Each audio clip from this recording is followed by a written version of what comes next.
బంగాళాఖాతంలో ఉపరితల ఆవర్తనం ఏర్పడింది. మండే ఎండలతో అల్లాడుతున్న ప్రజలకు ఉపశమనం కలిగింది. ఈ రెండు రాష్ట్రాల్లో వాతావరణం ఒక్కసారిగా చల్లబడింది.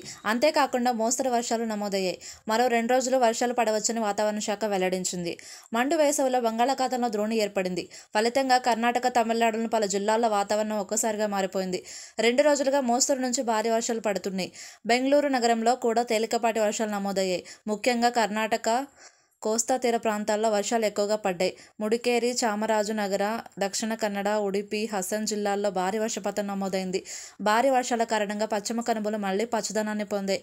మంగళూరు, మల్కి, మూడబద్రి, పుత్తూరు, బట్వాల, విట్లై, సుళ్ళై, సూరత్, కల్ పట్టణాల్లో లోతట్టు ప్రాంతాలు జలమయమయ్యాయి. అటు పొరుగు రాష్ట్రం తమిళనాడులో కూడా భారీ వర్షాలు నమోదయ్యాయి. దక్షిణ ప్రాంతంలో పలు జిల్లాల్లో ఇదే పరిస్థితి కనిపించింది.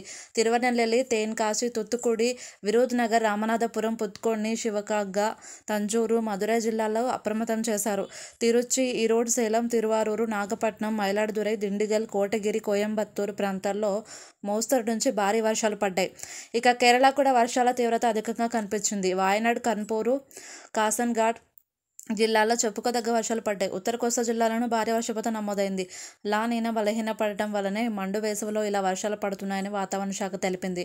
మోస్తరు నుంచి భారీ వర్షాలు మరో 2 రోజులు ఉండవచ్చని ఐఎండీ తెలిపింది. దాంతో కర్ణాటక, తమిళనాడు, కేరళలోని కోస్తా జిల్లాలో ఉష్ణోగ్రతలు 2 నుంచి 4 డిగ్రీలు తగ్గనున్నాయి.